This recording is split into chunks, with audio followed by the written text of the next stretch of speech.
강병원의 정치 백신.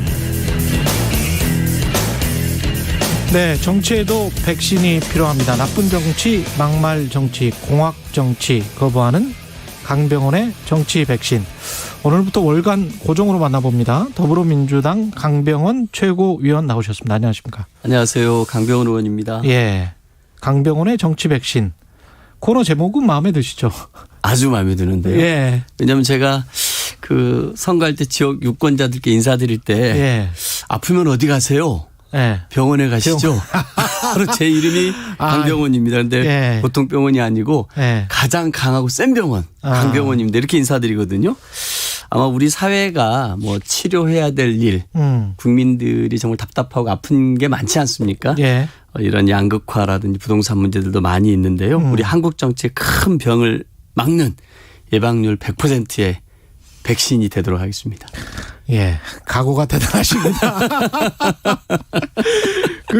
어젯밤에 근데 송영길 대표하고 국민의힘 이준석 대표 만나서 재난지원금을 국민 모두에게 주기로 합의를 했다가 아니다 뭐 이렇게 된 건데 이게 아닌 겁니까 이제? 저는 송 대표께서 예. 그 이준석 대표와 이제 그 만찬회동을 앞두고 우리 최고위원들한테 그 최대한 이준석 대표도 합리적인 면이 있는 분이니까 이런저런 얘기를 해서 좀 어려운 문제들 푸는데 좀 많은 합의를 도출하기 위해서 노력하겠다 이런 말씀을 하셨거든요. 예. 그래서 저는 그 만찬회동 이게 속보로 떴을 때 야, 참 두 분 대단하다 이런 생각을 했습니다. 예.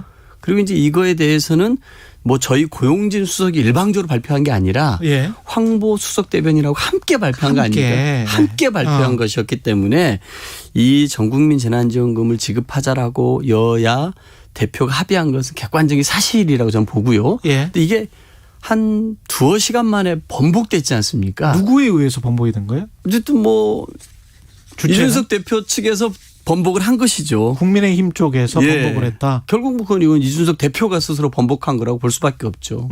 말 바꾸기를 한 것밖에 없고 이 전국민 재난지원금은 국민들 관심사가 굉장히 높은 사안 아닙니까? 예. 우리 사회를 뜨겁게 달구고 있는 그런 사안이고 많은 국민들이 코로나에 지쳐가고 있기 때문에 뭐 위로금 차원에서라든지 혹은 그 방역 상황이 안정됐을 때 내수 진작 소비를 활성화 위해서라도 여러 차례 고민됐던 과제들인데 여야 대표가 이런 부분에 관해서 흔쾌히 합의했다라는 거는 국회 통과에서도 청신호가 켜진 거 아닙니까? 그렇죠. 그런데 이것을 2시간도 안 돼 가지고 말 바꾸기 했다라는 것은 참 이준석 대표의 최근에 좀 몇 가지 여가부 폐지하자, 통일부 폐지하자, 예. 중국과 맞서 싸워야 된다 이런 예. 말까지 해서 좀 말 바꾸기 행태의 또 하나 모습이고 좀 경솔하고 좀 가벼운 언행으로 비치지 않을까. 이준석 리더십에 큰 타격이 되지 않을까 우려됩니다.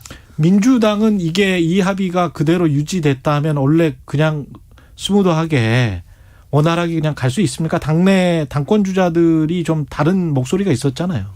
당권 주자들은 목소리가 있었습니다만 예. 의원들 내에서는요. 예. 대권 주자들. 예. 의원들 내에서는 그 며칠 전에 그 정부가 세수가 다시 더 늘어났다는 얘기를 발표한 거 보셨죠? 예. 예. 지난 한 30조 정도? 예. 예, 31조가 늘어나서 이걸 가지고 추경을 편성을 했었는데 예. 5월 달 건가요? 그걸 봤더니 43조로 다시 세수 추계가 늘어난 게 나왔습니다. 43조. 예. 그러니까 이제 보면서 예. 돈이 부족하기 때문에 이 재원, 한정된 재원을 가지고 효율적으로 써야 합니다라는 논리는 안 맞게 된 것이죠. 예. 저는 그렇기 때문에 소상공인, 이 피해가 집중되고 있는 소상공인에 대한 피해를 더 강화하고 또 그리고 방역이 안정된 후에 전국민 재난지원금을 지급하는 게 어떻겠느냐 이런 제안도 했었거든요. 예. 그런 상황에서 이게 나왔기 때문에 이 말에 대해서 다들 박수치고 좋아했던 많은 분들이 있거든요. 저희 예. 당내에서도 저는 굉장히 의원들 탈방이 뜨거웠습니다. 근데 정부 여당이 함께 이제 그걸 합의를 했었으면 국민의힘까지 합의를 하고 그러면 이제 3자가 합의를 하는 건데 정부하고 여당도 기획재정부도 조금 다른 목소리를 냈잖아요. 그렇습니다. 그거는 어떻게 되는 거죠? 그러면은 그 여당 입장에서는 지금 전국민 합의 이거를 기획재정부에 다시 이야기를 해 보는 겁니까? 아니면 80% 기획재정부 이야기를 그대로 그냥 가는 겁니까? 일단은 국회 시간이 됐지 않습니까? 예. 추경안이 국회로 넘어왔기 때문에 이제 국회에서 이제 심의 심사를 하게 되는데요. 이 과정에서 보니까 4단계가 발동이 되지 않았습니까? 예. 4단계가 발동이 됐다는 얘기는 또다시 우리 소상공인들에게는 또 이 고통을 감내하라고 하는 시간이 돼버린 거 아니겠어요? 상황 변화가 크게 생긴 것이죠. 그럼 그분들의 피해 보상을 위한 피해 보상금이 늘어날 수밖에 없습니다. 늘어날 수밖에 없고, 그리고 재난지원금을 80%가 주든 100%가 주든 간에 이거는 뭔가 8월 추석 아니 설 연휴 전에 지급해보자라고 하는 계획이 있었던 거 아닙니까? 예. 그런데 이거를 지금 할 수 있겠습니까? 불가능한 상황이 되었죠. 이 4단계 수준이 한참 낮아져서 방역 상황이 정말 안정될 때 전 국민에게 소비 진작 차원에서 재난지원금을 드릴 수 있는 상황으로 이걸 좀 밀어줄 수밖에 없는 상황이 된 거 아니겠습니까? 그렇죠. 이런 상황이라고 한다라면은 추경안의 내용이 대폭 바뀌어야 된다라는 생각이고요. 또 하나 아까도 말씀드렸습니다만 정부의 입장은 뭐였냐면은 이 한정된 재원을 가지고 써야 되니 좀 소득 하위 80%만 주고 20%에 대해서는 캐시백 같은 걸 하자 이런 논리였는데 아까도 말씀드렸습니다만 세수 상황이 더 많이 거치는 게 발표가 됐습니다. 그렇다라고 하면 재원이 부족하기 때문에 이렇게 선별하자라는 얘기는 안 먹히게 된 것이죠. 비공개 최고위에서 오늘 이 재난지원금 지급 범위를 논의를 또 하시죠? 오늘 비공개 최고위에서 논의가 이 주제입니다. 왜냐하면 지난주 정책의총에서 많은 의원님들께서 이 전국민 재난지원금을 전 국민에게 하자 80%만 주자 이런 논의가 있었고 이것에 대한 최종 결정을 지도부에 위임을 해 주셨거든요. 그래서 그것을 결정하기 위한 최고위가 오늘 4시 반에 열리게 되어 있습니다. 4시 반에? 네. 그러면 오늘 최고위의 결론이 당론입니까? 민주당의? 의원님들께서 의총을 통해서 지도부에 위임을 해 주셨기 때문에요. 오늘 최고에서 결정된다라면 그게 저희 당의 큰 방향이 되겠습니다. 아, 그렇군요. 아니 계속 헛갈리니까 빨리 좀 정리해 줬으면 좋겠어요. 제가 말씀드리고 싶은 거는 두 가지 큰 변화가 생겼다는 겁니다. 하나는 세수가 대폭 늘어나서 수입이 많이 늘어났다는 거고 그래서 돈이 부족하기 때문에 어쩔 수 없습니다. 죄송합니다는 얘기는 설득력이 없게 됐고요. 또 하나는 4단계가 어제부터 시작됨으로써 소상공인의 피해가 더 커졌고. 강채교 의원님은 그래서 전 국민 지급을 해야 된다라는 입장이신. 저는 지금 상황에서 우선 중요한 것은요. 4단계가 됐기 때문에 이 소상공인들의 피해가 또 얼마나 더 커질지 모릅니다. 그렇기 때문에 이들의 피해를 보상하기 위한 이 금액이 대폭 증액되는 게 필요하고요.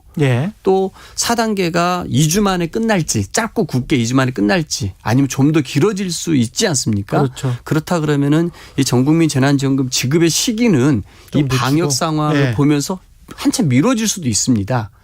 근데 그 원칙은 전국민 재난지원금의 원칙 100%. 그렇습니다. 이 어려운 시기를 견뎌냈던 국민들께 방역 상황이 안정되고 정말 백신을 정말 우리 국민의 70%가 맞고 그 정말 걱정 없는 사회가 됐을 때 그때 정말 고생하셨습니다. 그리고 이제 소비 진작에 경기 활성화에 나서 주십시오라고 지급하는 게 맞지 않겠나 이런 생각 갖고 있습니다. 지금 저 선거 이야기도 좀 해봐야 되는데요. 이 여당의 대선 판도는 이재명 대 반 이재명 이 구도가 본선까지 계속 되는 겁니까? 해보십니까? 보시기에는 뭐 그렇습니다만 나머지 5분의 후보들은 기분 나빠하실 분도 있으시잖아요. 그렇죠. 제가 봐서는 거기에 뭐 박용진 의원님이나 후보나 추미애 후보 같은 경우는 반 이재명으로 할 수도 없는 거 아닙니까? 그렇죠. 제가 봐서는 그래서 이재명 대 반 이재명 이런 구도라기보다는 아마 왜 자신이 대선 후보로 적합한지 알리는 것들이 본격화되지 않을까 싶고요. 또 그러면서도 뭔가 뭐 합종 연행이라는 게 있을 수 있는 거 아니겠습니까? 그렇게 된다라고 하면 저희 당의 이 예비 경선이 더 역동성 있고 재미를 더하고 국민의 관심도도 높아지지 않을까 이런 생각을 하고 있습니다. 합종 연행이라는 거는 단일화를 말씀하시는 건가요? 아마 이 예비 후보 컷오프 전에도 이 정세균 후보와 이광재 후보 사이에는 단일화가 있었지 않습니까? 그렇죠. 있었는데 그런 단일화? 그런 의미에서 또 몇몇 분들끼리는 또 그렇게 뜻을 모을 수도 있는 거 아닌가 이런 생각이 듭니다. 그럼 이낙연, 정세균 우리가 이제 쉽게 떠올려 보면 네. 그런 단일화를 생각을 해볼 수도 있지만 네. 명추연대가 연대를 넘어서 단일화가 될 수 있는 가능성도 있습니까? 그건 아닐 것 같은데. 그건 아닐 것 같고. 아니, 네. 그 각자가 가지고 있는 스타일이 있는데. 그렇죠, 그렇죠. 우리 추미애 후보의 스타일도 보면은 그런 부분 안에서 자기의 색깔이 명확하신 분이죠. 독자성도 강하신 분이시기 때문에 이렇게 무슨 연대를 하시고 그러실 건 아닐 것 같고요. 제가 봐서 어쨌든 본인 색깔들을 명확히 알리는 데 주력하면서 본인의 지지율을 최대한 끌어올리지 않을까. 그런 생각을 하고 있습니다. 박영준 후보는 절대 단일화가 없다라고 했었고 그렇게 보면 김두관 후보가 이 이낙연 정세균의 혹시 있을지 모르는 단일화의 어떤 변수 또 다른 3자 뭐가 될 수 있을까요? 한번 지켜는 한번 봐야겠어요. 저도 그분들의 뜻까지는 저도 알 수는 없으니까. 예. 그래요? 예. 알겠습니다. 민주당 대선 후보 이 관련해 가지고 국민경선 투표 인단에 국민의힘 김재원 최고위원이 이제 참여 페이스북에 했다 공개를 하고 이렇게 해서 정권 교체를 이뤄보자 이런 이제 이상한 이야기를 썼어요. 어떻게 보십니까? 저는 뭐 국민 경선이라는 게 누구나 다 참여할 수 있는 것이기 때문에 뭐라고 탓하기는 그렇습니다만 그래도 그 국민의힘의 최고위원 아니십니까? 최고위원이신데 누가 보기에는 노골적으로 그 타 당의 대선 후보 경선에 참여하고 뭔가 그걸 가지고 뭔가 음흉한 음모를 꾸미고 그거를 약간 놀리는 것 같기도 하고요. 놀리면서도 같기도 하고 선동하는 듯한 느낌인데 좀 너무 좀 가볍게 하신 거 아닌가 싶고요. 김재원 최고위원께서 뭐 좀 실수였다고 생각합니다. 저는. 그러시군요. 야권 쪽은 어떻게 보세요? 지금 윤석열 전 총장이 의외로 국민의힘의 입당을 좀 늦추고 있고 이거는 어떻게 보십니까? 이 판도는? 뭐 야권도 그렇습니다만 저희 당도 어제 보면은 뭐 그 한국사회 여론연구소에서 여론조사가 나왔는데 그 여론조사를 기억하실지 모르겠습니다만 봤어요. 윤석열과 이재명 후보의 지지는 좀 떨어지고 이낙연 후보의 지지는 좀 대폭 올라가는 그런 모습이 보이지 않았습니까? 그래서 지금까지 뭐 윤석열의 기세가 꺾이는 모습을 보면서 이게 만약 추세로 하나 굳어진다라면은 대체제를 찾을 수밖에 없지 않겠습니까? 그런 의미에서 최재형 감사원장이 최재형 감사원장이 적절한 시기에 정치 참여를 선언을 했고 또 이분에게 쏠리는 눈도 많고 당내 많은 의원들도 기대한다는 거 아니겠습니까? 이렇게 좀 빠져들 수 있는 것 같고요. 저희 당 내에서도 뭔가 이게 이재명 후보의 독주 체제냐 아니면 이재명과 이낙연 후보의 양강 체제냐 이런 얘기들이 나왔었는데 저희 당의 대선도 더욱더 후보 경선도 흥미진진해질 것 같고요.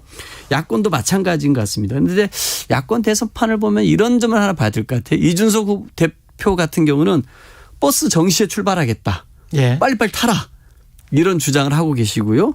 또 어떤 분들 같은 경우는 단계적으로 단일화해야 되는 거 아니냐. 그런 의견도 있는 것 같아요. 서울시장 선거 때 우리가 재미를 받지 않느냐. 우리가 나중에 또 오세훈하고 안철수하고 단일화를 하면서 이 단계적 단일화로 재미를 받는데 아마 이런 부분에 관해서 야권 같은 경우도 이제부터 본격적으로 이제 복잡한 판에 들어가는 것 같습니다. 그래서 경선 시기와 룰 전쟁도 본격적으로 시작이 될 것 같고요. 2017년 대선 경선 때를 보면은 당내에는 홍준표 후보가 있었는데요. 외부에는 황교안 전 총리가 있지 않았습니까? 이분을 끌어들이기 위해서 끝까지 뭔가 부전승 제도를 만들어놨지만 안 들어와 버렸거든요. 그런 게 또 하나 있었고 또 당원 투표와 여론조사가 50대 50인데 끊임없이 여론조사 비율을 높여줘야 외부 인사들이 편하게 들어오지 않겠냐 이런 좀 논쟁들이 있는데 이런 싸움들이 좀 본격적으로 시작이 될 것 같아요. 그런데 이 국민의힘 대선판에서 제일 제가 보면서 재미있는 거는 이 국민의힘 자체에 후보가 없다는 겁니다. 다 외부 인사들에만 목매달고 바라기 해야 되는 그런 국민의힘이 참 안타깝다라는 생각이 듭니다. 이 상황에서 근데 윤 전 총장은 빨리 들어가면 기선제압을 할 수 있고 그래도 뭐 여하튼 20-30%의 지지율이 나온단 말이죠. 그러면 뭐 들어가 가지고 막강한 후보로서 또 막강한 제1야당의 그 예비 후보로서 어떤 입지를 다질 수 있을 것 같은데 왜 안 들어가는 것 같습니까? 글쎄요, 저도 잘 모르겠습니다. 오히려 예. 이 국민의힘이 가지고 있는 이미지가 있지 않습니까? 예. 아마 이준석 대표 체제 이후에 뭔가 황골탈퇴를 하려고 하는 모습이 있었습니다만 최근에 이준석 대표가 한 제가 봐서는 한 4가지 정도의 이제 헛발질, 똥볼을 찼다고 생각이 드는데요. 그게 뭐냐면 여가부 폐지를 주장을 했고, 예. 그 다음에 이제 더 나가서 통일부 폐지를 주장을 하고, 그 다음에 또 뭐 중국과 맞서 싸워야 된다고 얘기하고, 전국민 재난지원금도 번복하지 않았습니까? 이건 제가 봐서는 철저하게 무슨 이렇게 그 반패미, 반북, 반중 정서 이런 뭔가 차별과 배제, 혐오 그리고 뭔가 세대와 성별을 갈라치는 모습이거든요. 어쨌든 뭔가 새로운 변화의 모습을 보이는 듯 했지만 결국 이준석 대표가 추구하는 것도 예전 국민의힘 이미지를 못 벗어나고 있거든요. 아마 그렇기 때문에 윤석열 같은 경우도 많은 국민들의 지지를 본인이 받는다고 생각하는데 이 국민의힘으로 입당하는 순간 본인의 이미지도 국민의힘이 갖고 있는 옛날 이미지 갇힐까 봐 굉장히 두려워하는 거 아닌가 이런 생각이 들어요. 그런데 제가 봐서는 지금 윤석열 후보가 보여주는 이미지는 국민의힘 옛날 이미지보다 못한 것 같은데요. 아, 민주당 관련해서 제가 한 가지 네. 까먹었는데 네. 경선 연기 관련해서는 예. 어떻게 되는 건가요? 그거는 당내에서 어떤 오늘 비공개 최고위에서 그것도 혹시 논의 됩니까? 아니 우리 최 기자님께서는 이 4단계인데 그 우리 국민들 입장에서 저희 당의 경선이 관심이 덜 가겠죠. 아마. 덜 갈 거고 지금 뭐 그 프로야구 리그도 잠정 중단했죠. 중단한 걸로 제가 들었는데요. 어제 저희 당의 선관위 위원장인 이상민 선관위 위원장이 각 캠프의 대리인들 회의를 제가 소집한 걸로 알고 있습니다. 여기에서 어떻게 이 문제를 하면 좋겠습니까? 라고 물어봤더니 이재명 후보 측을 제외한 나머지 5 후보들이 이 4단계고 전 국민이 이 고통을 감내하고 있는데 우리 당만 아무 일 없다는 듯이 경선을 진행한다는 게 국민 눈높이 어떻게 비칠지 좀 우려된다는 표현을 한 걸로 알고 있습니다. 이재명 후보 쪽도 약간 좀 달라졌습니다. 달라졌죠. 경선 연기 할 수 있는 것처럼 이야기하는 것 같은데. 당이 결정하면 따라야 된다 이렇게 말씀하신 걸로 알고 있거든요. 근데 그 전에는 이 부분에서 완강하셨거든요. 그렇죠. 이게 원칙과 신뢰의 문제이기 때문에 경선 연기는 있을 수 없다라고 말씀하셨는데 조금 이재명 후보 측도 좀 달라진 것 같습니다. 저는 이 문제는 좀 국민의 시각에서 좀 볼 필요가 있지 않겠나라고 생각이 듭니다. 전 국민이 저녁 6시만 되면은 3인 이상이 못 만난다는 얘기는 거의 야간 통금이거든요. 6시 이후요. 그런데 저희 당이 이런 국민들께서 고통을 감내하면서 이 방역에 협조하고 있는데 저희 당이 이건 나 몰라라고 우리들 스케줄대로 가는 것은 국민 눈에 어떻게 비칠까 저는 상당히 걱정은 됩니다. 알겠습니다. 여기까지 하겠습니다. 오늘 말씀 감사하고요. 강병원의 정치 백신 더불어민주당 강병원 의원이었습니다. 고맙습니다. 예, 감사합니다. 공정, 공익,